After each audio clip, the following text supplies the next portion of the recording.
Why are billionaires obsessed with space? Welcome to The Room Where It Happened with Dylan Taylor. He's a man at the centre of the space race, and he's about to explain to you why we've got the conversation about space completely wrong. Here's the truth with Dylan Taylor on The Room Where It Happened.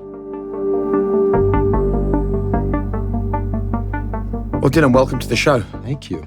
As we were walking in to talk, you said, space is the place. Space is the place. What do you mean by that? It's the next big thing for humanity. I mean, I'm in this camp that says space really is a tool for transformation. It's the way we can reimagine what humanity can be. And if I look at all the problems we have here on Earth, it's not escape from Earth. It's how do we gain a new perspective? How do we realize we're all in this together? And how do we reimagine what's possible? So I think there's a misconception then, because every time I hear people talk about space, they talk about, why are these billionaires so desperate to show off their wealth by sending rockets up into space? Right. But actually they're reading this then completely wrong. If you think that space is a place that can be transformational for the human race, it isn't just about going up to space to look at the view. No, it's not. No, I think there's a lot of different ways to look at it. So one is reimagining what humanity can be, right? And if you think about a blank canvas, the best blank canvas I know is space, because it projects the best of humanity. You know, if you look at Tim Peake or a professional astronaut, this is the best typically of a society, whether it's the best collaborator, the best scientist, the best professional explorer, right? So think of space as the best that humanity has to offer. So I think that's one element of it. The second element, and we can talk more about this, is all the science happening in space that benefits Earth, whether that's perfect crystal growth or biopharma drug development. The cancer drug Keytruda was developed on the International Space Station. And there's a lot of reasons why microgravity is a magic laboratory in terms of developing things that you can't develop under gravity. So that's the second thing. And then the third thing is just, this notion that we have a lot of intractable problems here on Earth, and we haven't really made progress on them. And one notion would be maybe we're not having the right perspective. Maybe we're not looking at it with a wide enough lens. Yeah. And you can't zoom out much further than Earth. And, having the privilege of being up there myself and seeing the Earth from space, I can tell you it totally changes the way you see the world. I mean, like when you're a little kid and you say, I'm going to draw space, and it normally is a star and a moon and a rocket, right? Right. When you lay your head on the pillow at night and dream about space in a few decades' time, yeah, what do you see?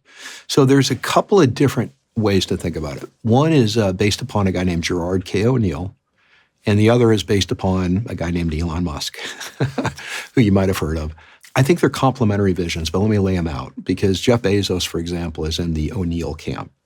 The O'Neill camp says we live in a gravity well, Earth, and as we get out of that gravity well with a rocket, the natural thing to do would be to put infrastructure in stable orbits. They're called Lagrangian points.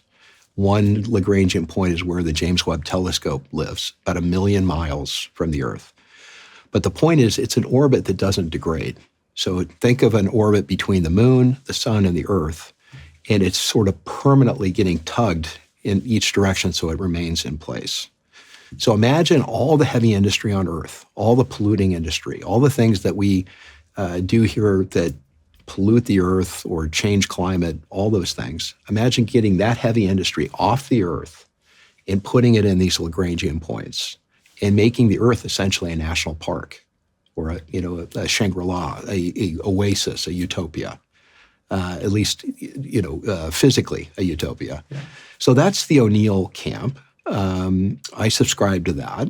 And I think we have the ability now that we have heavy lift rocketry that's reliable and inexpensive. And with Starship, that's SpaceX's new rocket coming online, I think this will become a reality. So infrastructure on the moon, infrastructure in Lagrangian points, less heavy industry on the Earth, and more of a utopia, more of a national park here. How far in the future? In our lifetimes, 20 years or less, in my opinion, this will happen. The other part of this, and back to that point, data centers. Data centers are sucking a lot of water, a lot of energy. Elon's talking about putting data centers in space. So that's an example of getting industry off Earth, but benefiting life here on Earth. The other camp, which is really best exemplified by Elon, is we need a backup plan to Earth. We need to diversify consciousness. So we get out of this gravity well, which is Earth, and we go back in another gravity well, which is, in this case, Mars, and we build infrastructure there so that it's self-sustaining, so that if something happens on Earth, you have humanity and consciousness on another planet. The moon is not sufficiently diversified from Earth. Think of the Earth and the moon as the same planetary system. So those are the two big camps. And, I subscribe to a little bit of both. I'm probably more of an O'Neillian, like Jeff is. But I think Elon has a point, which is we also need consciousness self-sustaining on another planet as well. And what is it about the Mars idea that you seem less sold on? Well, one notion is if you spend all the energy to get out of gravity well, why go back in another gravity well, right? That's point one. Point two is technically it's extremely difficult. Just to give you a sense, I'll talk in kilometers because I think it's easier. The International Space Station is at 400 kilometers above the Earth. The moon is at 400,000 kilometers above the Earth. The first Lagrangian point that I mentioned earlier, where James Webb Telescope is at 1.4 million kilometers from Earth, round numbers. Mars, at its closest approach, is 65 million kilometers away. So the degree of difficulty to get all this infrastructure to Mars, to put it back in a gravity well, because it has its own gravity, it's a planet, then to terraform Mars, because until you do that, you have to live in tunnels underneath the surface because of radiation. So it's a much bigger challenge. So I like what Elon is doing there, but I think that's a 50-year, 75, 100-year exercise.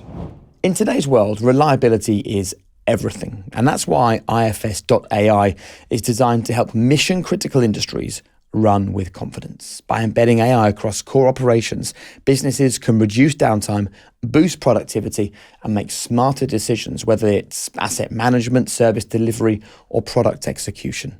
If you're ready to work smarter, not harder, discover how IFS.ai is redefining performance at IFS.ai.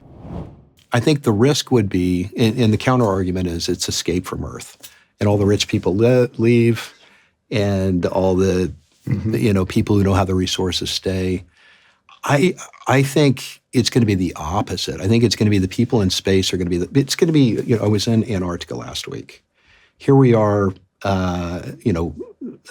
Scott was down there in 1911, right? Sadly passed away, but he was down there in 1911. Here we are in, 2026, and there's still only, 4,000 or 5,000 people living down there, right? And other than the nice resorts, it's a pretty rugged place to be. So I think you're still going to have this kind of pioneering notion. But because we have Antarctica, we can do climate science. For example, there's a neutrino experiment down there that I had the privilege of touring. And that's benefiting life here on Earth because we're learning about the origins of the universe. So I see space as a similar thing. Yeah. Where it's going to be the real pioneers. The people living and working on the moon are not going to be staying at the Four Seasons or the Peninsula Hotel or the equivalent, but they're going to be doing their duty to do things that benefit life here on Earth, whether it's fusion power that we can beam back to Earth, or whether it's drug development in microgravity, or space-based data centers, because we have unlimited power in space, right? Well, because of solar. Because of solar.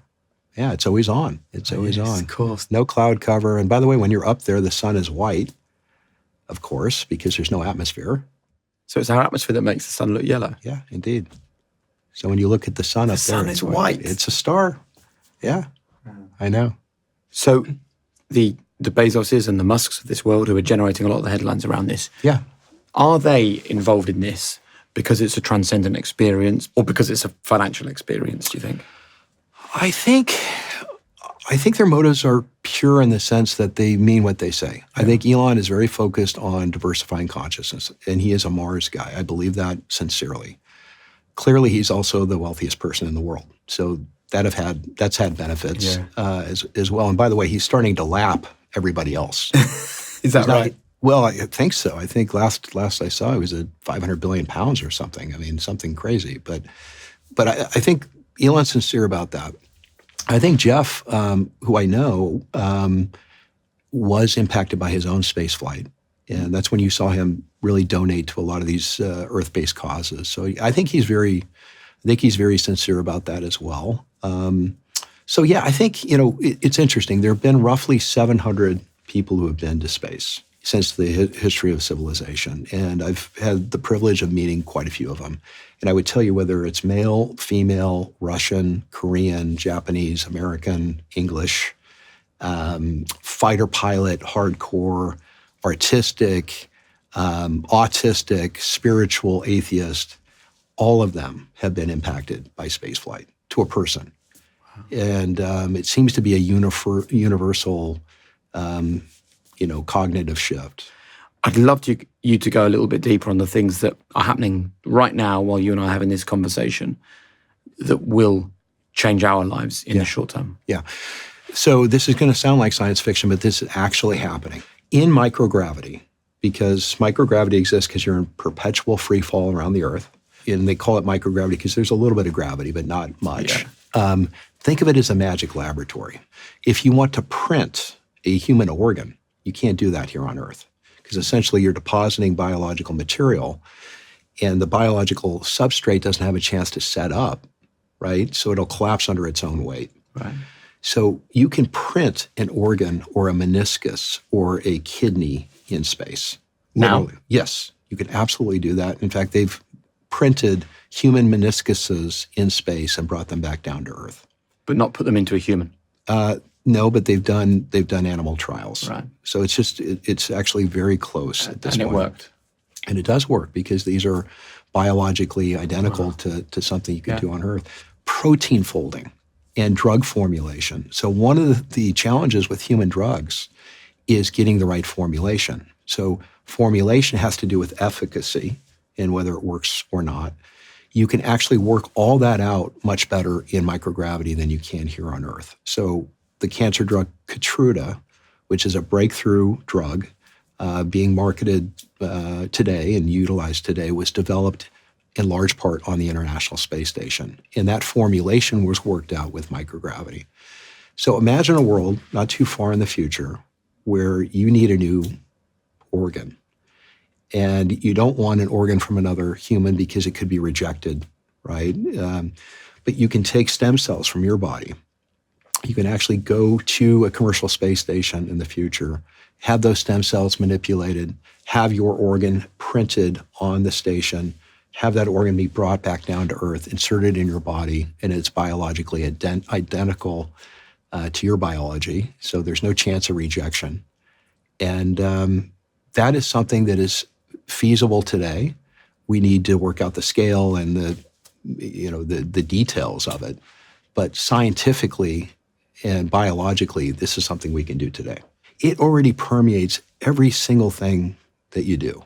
Yeah. Every business plan that's been created in Silicon Valley or in London in the last 20 years has been based upon space-based technology, ultimately being enabled by it. So that's already there, right? And, TV, telecommunications, streaming, all that stuff. I think in the future, what they can expect is additional breakthroughs. So when I say breakthroughs, I'm talking about true breakthroughs, whether it's drug development, organ printing. Like everyone's going to need a new organ, right? Depending on, how longevity research goes. So that literally applies to every human being on Earth. So things like that. There are other really interesting things in microgravity research as well. They're just being explored because we haven't had the lab space, right? The International Space Station is constrained. Astronaut time's at a premium. Space-based manufacturing is a thing. Optical fiber being printed in space or extruded in space. That's 1,000 times more efficient than anything you can make here on Earth. That has direct applicability to the speed of the internet and things like that. So every time we see these rockets taken off and we sort of tut and shake our heads because it's another £1 billion that's been sent up into space, right, we're actually missing the point that there are tangible impacts in all of our lives already happening, and it's going to accelerate hugely. Indeed. Thanks to these rockets taking off. Yes. I mean, and a lot of them are carrying Starlink satellites. Yeah. And Starlink satellites are changing the world because a lot of parts of Africa and elsewhere that have no internet at all are being enabled. I was in Antarctica, like we talked about, in a camp deep in the interior. all the way ultimately to the South Pole, and we had internet access thanks to Starlink. So yeah, I think whether it's internet-based data services or whether it's research or whether it's resource mining, data centers in space, which we talked about, these are all things that benefit life here on Earth. There's probably a pretty compelling argument that the war in Ukraine has looked different as well because of Starlink, right? Indeed. Yeah, that's my understanding, is that their comms would not be up without Starlink. That's what I understand to be true. Yeah. And you can imagine how that war would look for Ukraine if they weren't able to communicate. Right. Well, you lose. Yeah, without comms, you can't fight a war. That's for sure. You see, my fear is that it just becomes a kind of a space grab rather than a land grab up there. And as soon as someone discovers the latest precious metal or a certain something floating around in the atmosphere up there that is of a limited resource, we just do exactly what we've done here on Earth and we fight over it, right? Is that not the end game, really? It's possible. I'd like to think we are wiser than that now. Well, I'm not sure. Even we're rowing over Greenland while we record this conversation. That's a true story. But again, Greenland is a finite resource. Yeah. So if I think about rare earth minerals as an example, there are many of those on the moon. Yeah, actually more than we could possibly even mine. So if we were able to mine the moon for neodymium, then take that one off the list in terms of what we fight about here on Earth. That's one example. So, but I do think, here's another way I think about it, and this is what motivates me every day I get out of bed. Space is going to happen, whether we want it to or not. Right. And so, do you want it to happen to you and just say, hey, people are who they are, human nature is what it is, and I'm just going to sit back and watch the movie, or do you want to help shape it? And I think if the right people help shape it, and here's a thought experiment that I like to pose. I say to people, the future of humanity in space will be resolved by the answer to a single question. What will happen first? The first human born in space or the first combat fatality in space? And the answer to that question, I think, very much will shape our future. And I very much hope it's the former, and I'm working to make sure it's the former.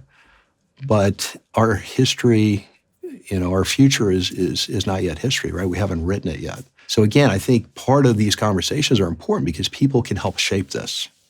And I think just washing your hands and saying, you know what, humans are humans, it's going to be a dog's breakfast and there's nothing we can do about it. I know I'm not in that camp.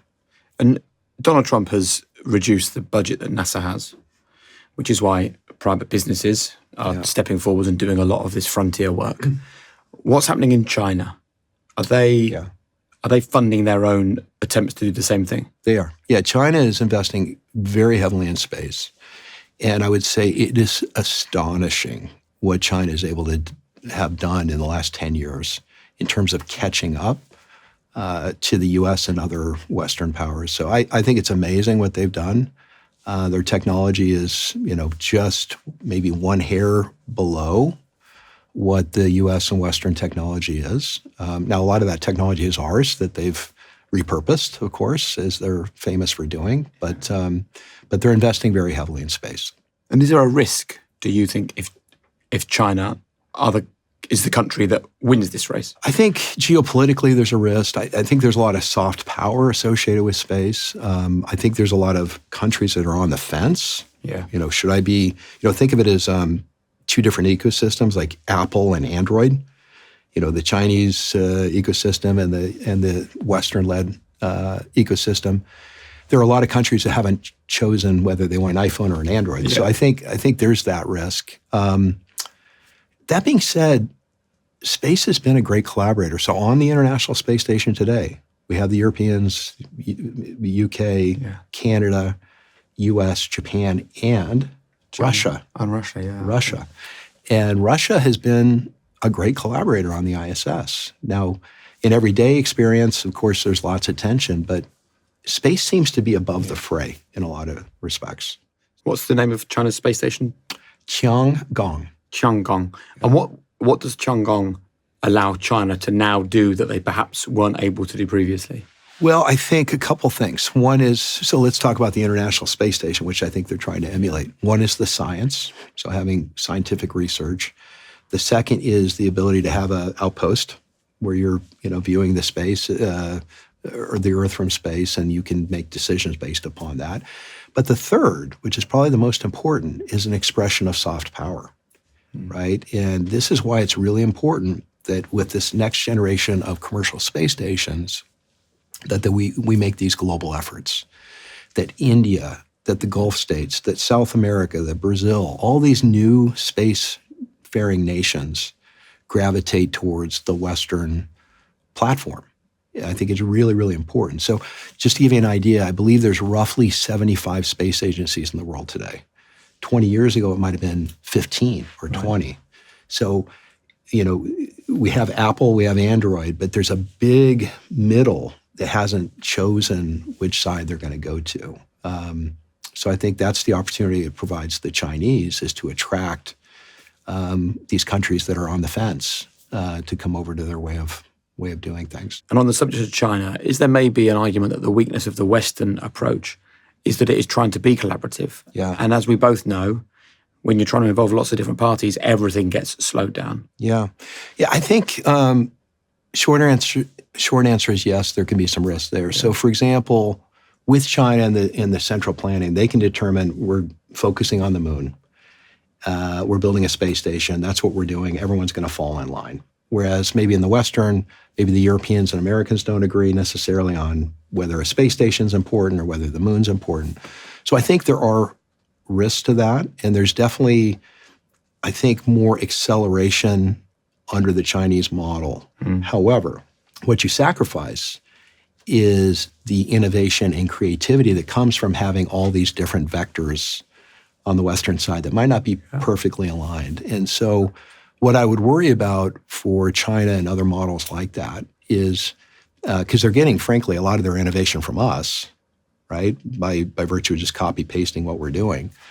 I think without that innovation, I'm not sure they would have the capability to execute on their plans. So you need both. You need someone to make a decision, and you need a clear path, but you also need the competitive, creative landscape to drive the innovation. Because without the innovation, none of it happens, right? We wouldn't have reusable rocketry without the commercial markets, without Elon. And so I think there's pros and cons to both systems.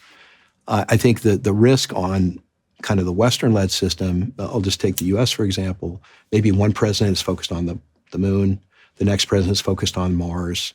Well, these are 4, 5, 10, 15-year projects, so you can't really have the whiplash. You need the consistency. So it's a fair point that China might have a slight advantage with the central planning, but they don't have the innovation and creativity that we have. And I don't know what the benefit would be to this, but is there a fear that we talk about a return to the moon, that it's actually a race to the moon? And the famous image of the US flag getting put on that moon rock.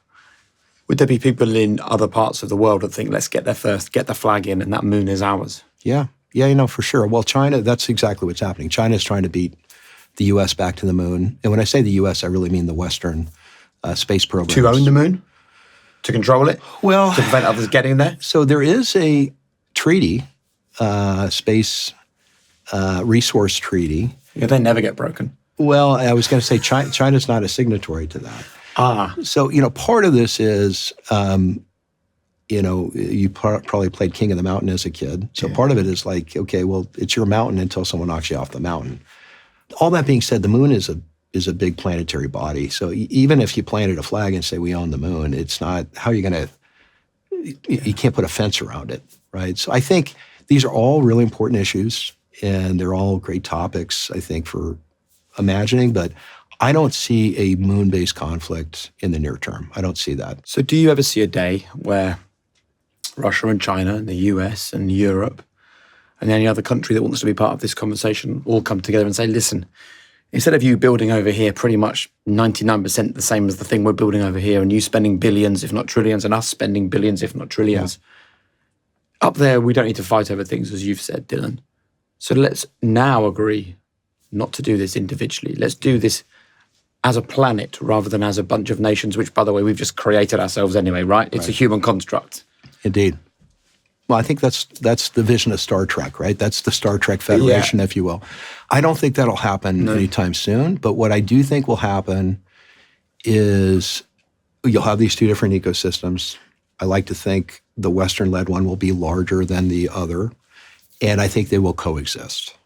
That's what I think the most likely near-term scenario is. And then maybe further down the road, there'll be some event that has to unify those two operating platforms, for lack of a better analogy. This is incredible. Talking of the Ukraine war, do you have a fear that warfare just starts happening in space? I do. And it's back to that combat fatality question I posed earlier. You know, the U.S. now has a Space Force, which I had mixed feelings about, but you know, we now have a military position in space. Now, that wasn't done in a vacuum. That was done in response to things like what China has done.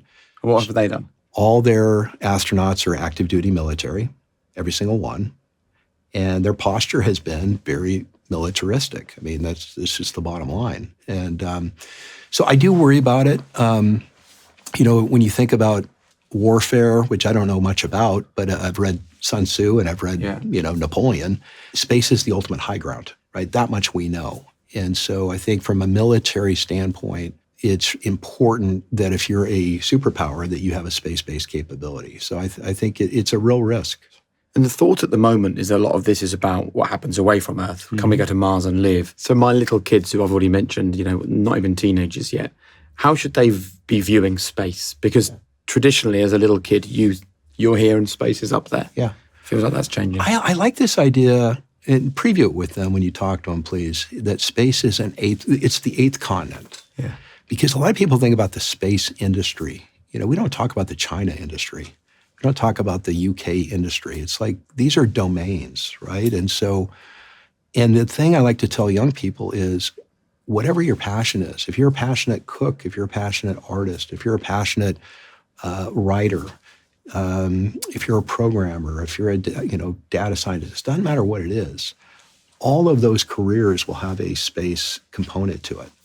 And so I would get them to imagine that. And I would also tell them, okay, imagine, you know, we're at a place, I don't know if you go to Scotland or where you go on weekends, but you're in the countryside, you're sitting on the porch, and you're looking at the moon, and there are lights on the moon. And there are lights on the moon because there are humans living and working on the moon. I think that's a pretty brilliant thing to imagine. How many years do you think it will be till you can look up and see lights on the moon because there's humans living and working there? 2035. 9 years. No.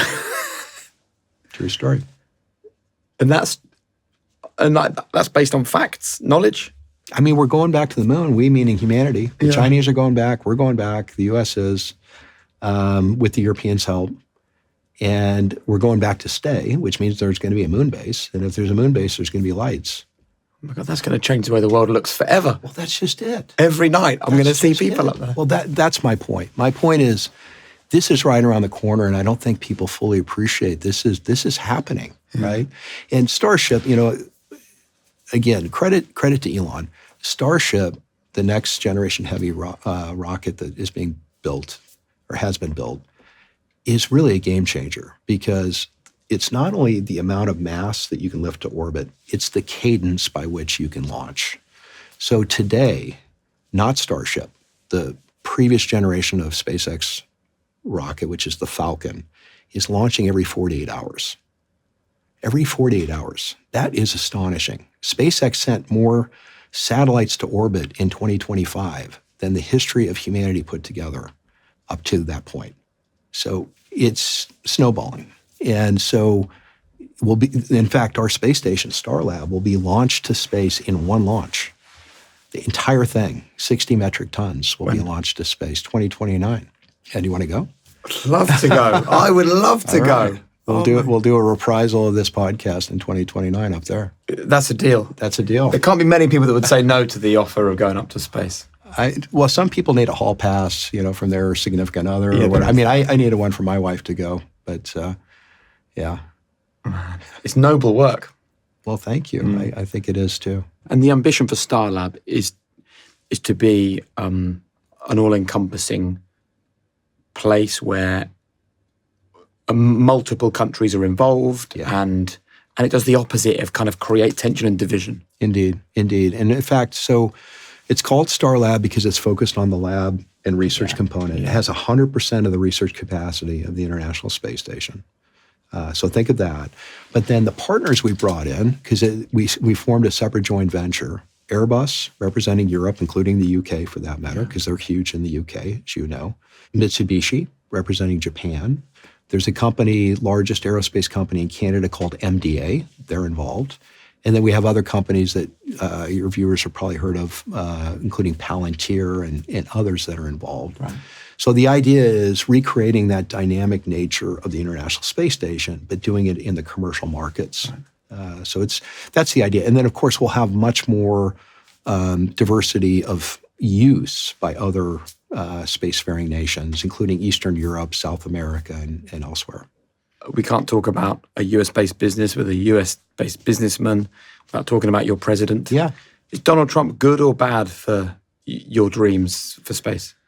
I think Trump is an agitator in a positive sense, and here's what I mean by that. He is challenging the government model on, you mentioned the budget. He's challenging the status quo. Yeah. And he's saying, why does the budget need to be what it is? Why are we slow? Why are we bureaucratic? So that's the agitation part. In response, my answer, and the answer of many, is you need to tap the commercial markets more, be more reliant on commercial companies. So in that sense, he's very positive for companies that can react in an entrepreneurial way. Now, if you're an old, stodgy, large company that's been around forever on the gravy train, maybe it's not great for you because maybe it's hard for you to change. But if you're an up-and-comer, if you're a technologically based company that is highly entrepreneurial, it's actually quite good. So I would say, all told, it's positive for the new guard, and it's probably not as good for the old guard. Okay. There's a good message there for people who are operating with old ways of thinking, right? And that's true of a lot of industries, right? Yeah. You know, and then someday this new guard that's disrupting space will become the old guard, and the cycle will repeat, right? That's the nature of industries. And for people who heard your very kind offer to take me to space in 2029. That's right. At a small price. It's not legally, but yeah, exactly. Small. We might have different views on what small looks like, but we can talk. Yeah. For people that do have this dream and in their lifetime they want regular commercial space travel. Yeah. It feels like such a different topic to the one that we've been talking about. It feels like the drivers and the kind of the reasoning for that is so different to the things that you've mentioned. Maybe it isn't, but what does that look like now? What is the latest news in terms of regular space travel, purely for the fun of seeing Earth from up there? Well, suborbital flights are happening now on Blue Origin. Virgin Galactic is paused for the time being, but I think it's my understanding they intend to restart here soon. Blue Origin, I think, is going to continue to scale. I wouldn't be surprised if they add a second launch site somewhere in Europe or the Middle East. So I think those flights will continue to increase, which means if the flights increase, the prices should come down. They're still very, very expensive. What does it cost at the moment? It's all subject to NDA, but it's extremely expensive. In the millions or the hundreds of thousands? It's reported to be in the millions, which I can't confirm or not confirm, but so super expensive. Yeah. So that's one element of it. But then you have orbital flight. Orbital flight, and just to be clear, suborbital, you have enough energy to get to space, but not stay. So you go up, you're in space, and then you fall back down. Orbital, you have enough energy to go to space and stay in space and do a complete orbit or as many orbits until you come back down. Orbital is, 50 or 60 times more expensive. Much, much, much more expensive. And it also begs the question, where do you go, right? And today, basically, the only place to go is the International Space Station. In the future, you'll be able to go to the moon, perhaps, and not only go to the moon and back, but maybe land on the moon. So all of those flights, I think, will be opening up over time. But I think, suborbital is increasing, orbital will increase, the prices will come down. And then the last thing, which people should be super excited about, is this notion that with an orbital rocket that can re-land, like Starship. Yeah. Why not be able to go from London to Sydney via rocket in 20 minutes? You go up into space, you come back down and you land. So think about point-to-point rocketry. And you get your astronaut wings, you see the Earth from space, maybe you have enough time for a Coke Zero or something like that, or a gin and tonic, and then 20 minutes later, you're in Sydney having lunch. London to Sydney in 20 minutes. 20 minutes for the price of a business class ticket. Who can say no? The Earth gets smaller and space gets bigger. That's right. That's right. Man, I love this blue sky thinking, though, because if you don't think of it, it never happens, right? That's right. Someone needs to think about that. And what's the driver for you? Why does this excite you so much? It's my life's work. It's my life's passion. I mean, if you believe that space is a tool for transformation, that it's the next big thing for humanity, that it's the way for us to reimagine what's possible, if you believe that, which I really believe strongly, then my motivation is how do we build the infrastructure to make sure that is accelerated? And so I jump out of bed every morning because I feel like I'm doing the most important work in the world.